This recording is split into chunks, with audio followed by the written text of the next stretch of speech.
রংপুরের তারাগঞ্জ উপজেলার কুরসা ইউনিয়নের উত্তর রহিমাপুর এলাকায় এক মুক্তিযোদ্ধা ও তার স্ত্রীকে হত্যার ঘটনা ঘটেছে।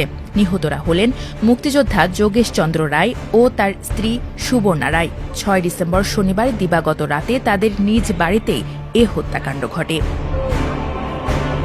রোববার সকাল ৭:৩০টার দিকে প্রতিবেশীরা ডাকাডাকি করেও কোনো সাড়া না পেয়ে মই বেয়ে বাড়ির ভেতরে প্রবেশ করে। প্রধান দরজার চাবি নিয়ে দরজা খুলে বাড়ির ভেতরে ঢোকার পর ডাইনিং রুমে যোগেশ চন্দ্র রায়ের এবং রান্নাঘরে সুবর্ণা রায়ের রক্তাক্ত লাশ পড়ে থাকতে দেখেন তারা। পরে পুলিশে খবর দেওয়া হয়।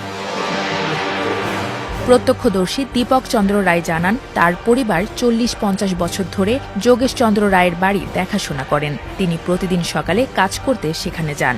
রোববার সকাল ৭টা পর্যন্ত ঘর থেকে কেউ বের না হওয়ায় সন্দেহ হয়। এটা তো আমি বলতে পারবো না, এটা ওনার তো কোনো শত্রু না থাকার কথা। আমি তো সারা জীবন ওনাকে ভ্যানে করে নিয়ে যাই, মানে বাড়ি থেকে ভ্যান করে খালি ওখানে প্রোগ্রাম হারিয়ে যায়, মানে অ্যাক্সিডেন্ট হওয়ার মতো মাথাটা আউলি গেছে, শরীরের দিকে ভালো আছে। দুই মানুষই। স্থানীয় বাসিন্দা জানান, নিহত যোগেশ চন্দ্র রায় পেশায় শিক্ষক ছিলেন। তিনি ২০১৭ সালে সরকারি প্রাথমিক বিদ্যালয়ের প্রধান শিক্ষক পদ থেকে অবসরে যান। তার দুই ছেলে, বড় ছেলে শোভেন চন্দ্র রায় জয়পুরহাটে এবং ছোট ছেলে রাজেশ খান্না চন্দ্র রায় ঢাকায় পুলিশে চাকরি করেন। গ্রামের বাড়িতে স্বামী স্ত্রী দুজনেই থাকতেন। নিঃসন্দেহে একজন ভদ্র এবং নম্র বিনয়ী মানুষ, সবার সঙ্গে ওনার সুসম্পর্ক। যে অবশ্যই এটা দৃষ্টান্তমূলক, দোষীকে তাকে বাইর করে দৃষ্টান্তমূলক শাস্তি দেওয়া।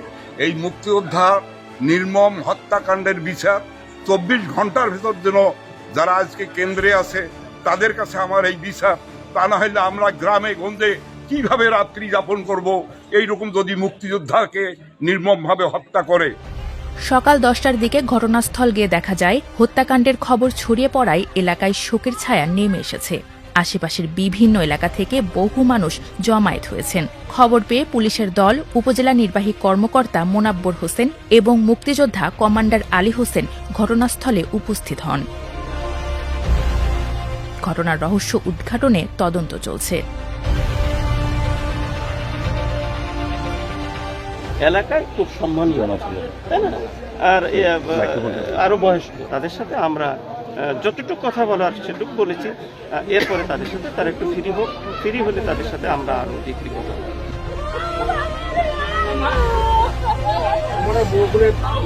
দেখা